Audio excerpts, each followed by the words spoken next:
सब लोगों में समानता का भाव आए, इसको लेकर के समरसता भोज जिस दिन चुनाव का रिजल्ट आएगा आप देख लीजिएगा, 8 की 8 सीटें हमारी भारतीय जनता पार्टी की झोली में जाएंगी, उम्मीदवारी चाहे किसी की भी रहे। समाज नीति में मेरा पूर्ण विश्वास है। समाज जैसा हमें आदेश दे रहा है या जिस ओर चलने का इशारा कर रहा है हम उसी ओर चल रहे हैं। हजारों की संख्या में लोग, और मैं जहां तक समझ पा रहा हूं 300 से 400 वाहन वहां खड़े होते हैं। हमें एक ऐसी स्थिति दिखती है कि मैं बड़ा आश्चर्यचकित हो जाता हूं कि ये क्या हो रहा है।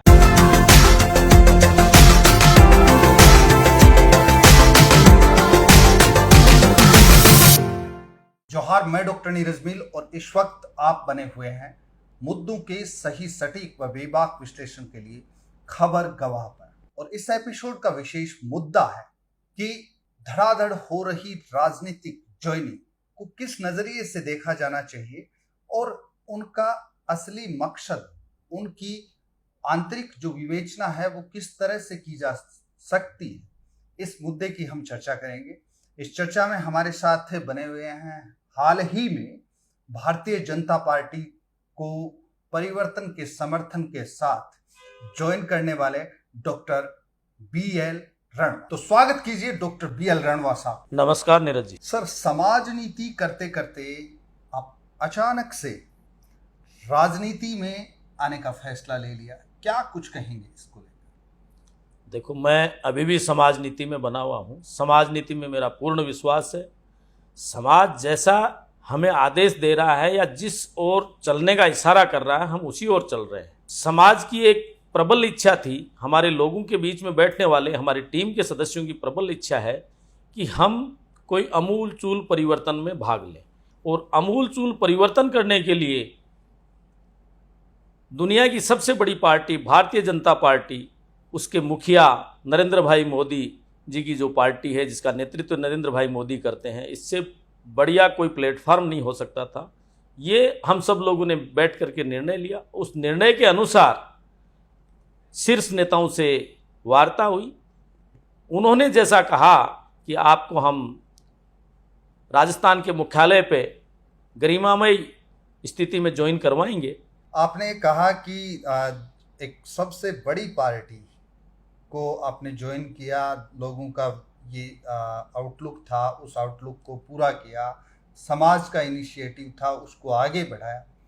एक सवाल यहाँ ये उठता है, भारतीय जनता पार्टी ज्वाइन करने के बाद आप एक बड़े काफिले के साथ यहाँ पर सीकर आए और इसमें काफ़ी सारी गाड़ियाँ थी, सैकड़ी गाड़ियाँ थी।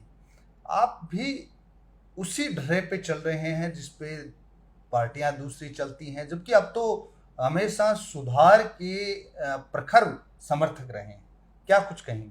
देखो, ऐसा है नीरज जी, यही बात मैं कह रहा था आपको कि बीजेपी की अपने आप में एक छवि है, बीजेपी के कार्यकर्ता की भी एक अपने आप में पहचान है। मैं जयपुर से जब चला, सुबह के समय लगभग 8 बजे रवाना हुआ था, तो मेरे पास मात्र 4 गाड़ियां थी जो हमारे मित्र मंडली की थी, जो मेरे साथ चल रहे थे। ये सूचना हमारी टीम को जरूर थी कि मैं आज सीकर आऊँगा जी।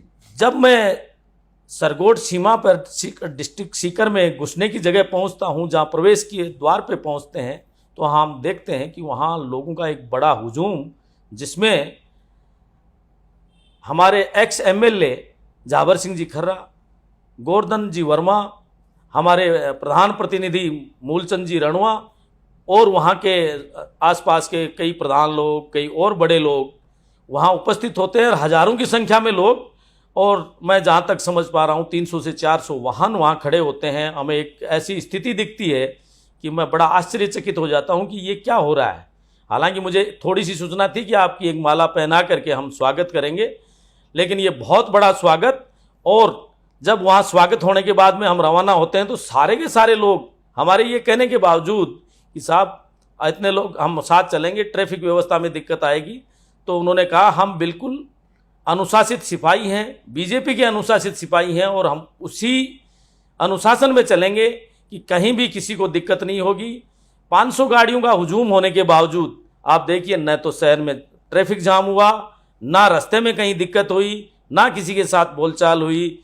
एक अच्छे सधे कार्यकर्ताओं ने जिस रूप में मुझे स्वागत दिया, यही एक पहचान है बीजेपी की, यही एक पहचान है भारतीय जनता पार्टी की, यही एक पहचान। जी, आपने बताया कि एक बड़ा काफिला आप भी स्वीकार कर रहे हैं।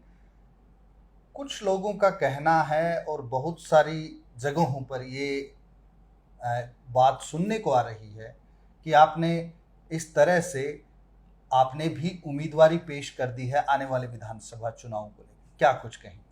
देखो, ऐसा कुछ नहीं है, न मैं उम्मीदवारी में कहीं हूँ, न मैंने कोई उम्मीदवारी के लिए कहीं आवेदन दिया है। मैं भाजपा का सच्चा सिपाही के रूप में माननीय मोदी जी के आदर्शों को और माननीय मोदी जी ने जिस ऊंचाइयों पे इस देश को पहुंचाया, मैं एक एग्जाम्पल के माध्यम से बताना चाहूँगा कि जैसा मोदी जी के साथ 2005 में हुआ, ऐसा मेरे साथ भी 2012 में हुआ था। एक दुनिया का बहुत बड़ा देश जिसने मोदी जी को 2005 में वीज़ा देने से मना कर दिया था, उसी देश ने मेरे को भी मना किया था। और मोदी जी के राज आने के बाद में मुझे भी वीज़ा मिला, मोदी जी को भी मिला। मैंने भी उस देश को 2 से 4 बार विजिट किया और उस देश का मुखिया मोदी जी को बॉस बोलता है। इससे ये सिद्ध होता है सीधा सीधा कि अगर भारत को कोई ऊंचाइयों पर ले जा सकता है तो नरेंद्र मोदी से बड़ा कोई नहीं हो सकता, भारतीय जनता पार्टी से बड़ी कोई पार्टी नहीं हो सकती, जो विश्व की आज की तारीख में सबसे बड़ी पार्टी है। जी, ये तो बहरहाल हर कार्यकर्ता कहता है। हम एक सवाल यहाँ ये करना चाहेंगे, जैसा कि आप बात को सिरे से नकार रहे हैं, लगातार आप एक समय, बहुत बड़े समय से जनहित को लेकर काम कर रहे हैं। चूंकि आप पेशे से चिकित्सक हैं, लगातार चिकित्सा शिविरों का आयोजन, हाल ही की अगर बात करें तो सांसद सुमेधानंद सरस्वती के जन्म दिवस पर एक विशाल रक्तदान शिविर भी आपने आयोजित किया है और मल्टी स्पेशलिटी के साथ आपने बड़ा जो चिकित्सा शिविर आयोजन किया। उसके बाद जो समरसता को लेकर भोज भी आयोजन किया। तो क्या इन सब के बावजूद भी आप मना करेंगे या इनके पीछे क्या मकसद था, क्या कहें? कुछ नहीं मकसद, हम ऐसा अपन सोच के चले हैं, जिस समय मेरी जैसी हैसियत रही वैसी मैंने समाज सेवा करी है।